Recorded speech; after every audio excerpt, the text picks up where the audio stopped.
हाँ, श्रीमद् भागवत गीता अध्याय 10 श्री भगवान का ऐश्वर्य श्लोक संख्या 9। मच्चिता मद्गतः प्राणा बोधयन्ता परस्परं कथयन्तश्च मां नित्यं तुष्यन्ति च रमन्ति च। मेरे शुद्ध भक्तों के विचार मुझ में वास करते हैं, उनके जीवन मेरी सेवा में अर्पित रहते हैं और वे एक दूसरे को ज्ञान प्रदान करते हैं तथा मेरे विषय में बातें करते हुए परम संतोष का आनंद अनुभव करते हैं। इस श्लोक में भगवान अपने शुद्ध भक्तों के लक्षणों का सिम्टम्स का वर्णन करते हैं। भगवान यहाँ बता रहे हैं मत चित्ता, मत मतलब मेरे में, उनके जो चित्त है, माइंड है, वो फुल्ली मुझ में एब्जॉर्व रहते हैं। स्मरण रूप में वो केवल मेरे नाम रूप गुण लीलाओं का स्मरण में अपने चित्त को, अपने मन को सदैव लगाते हैं, रमन करते हैं। फिर भगवान बोल रहे हैं मत गतः प्राणा, उन्होंने अपना जीवन मुझ में अर्पण कर दिया है। यानी वो मेरे बिना अपना जीवन विचार करने का, व्यतीत करने का विचार भी नहीं कर सकते हैं। जिस प्रकार एक मछली बिना पानी के रहने के लिए जीवित नहीं है, जिस प्रकार बिना अन्न के एक व्यक्ति जीवित नहीं रह सकता है, उस प्रकार मेरा भक्त मेरे बिना अपना लाइफ मेंटेन नहीं कर सकता है।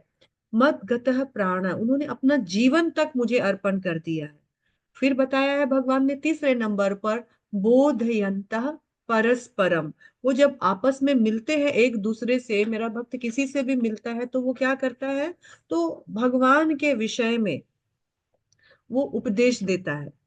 यानी वो सबको श्रवण का फैसिलिटी देता है, सब उससे सुनते हैं।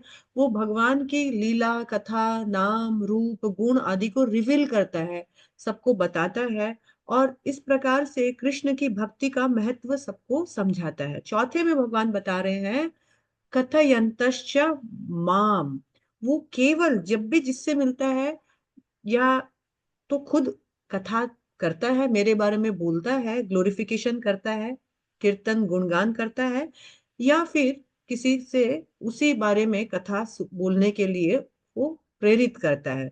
तो यहाँ बताया गया है टॉकिंग अबाउट कृष्णा ओनली, भगवान के बारे में बोलना ही एक भक्त का नरिशमेंट होता है। तो यहाँ भगवान ने चार चीज बताई है, मत चित्त मत गतः प्राणा बोधयन्तः परस्परम कथयन्तश्च माम। और ये कब करता है? नित्यम, सभी समय। ऐसा करने से क्या होता है?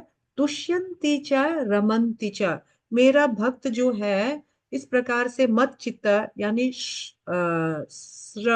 स्मरण, और फिर गतः प्राण, और बोधयंता मतलब वो होता है श्रवण, और कथयंतश्च माने कीर्तन।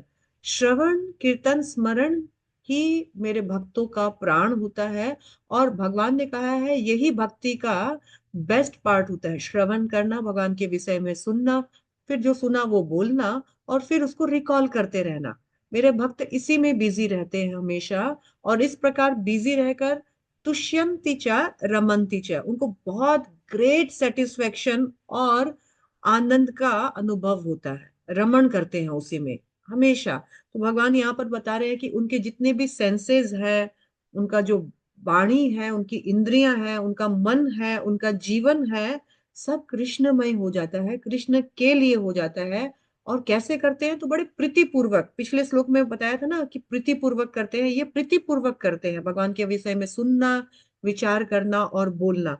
और भक्तों, भगवान यहाँ बता रहे हैं कि मेरे भक्त भक्ति के द्वारा परम आनंद, परम संतोष महसूस करते हैं, एक्सपीरियंस करते हैं। हरे कृष्णा।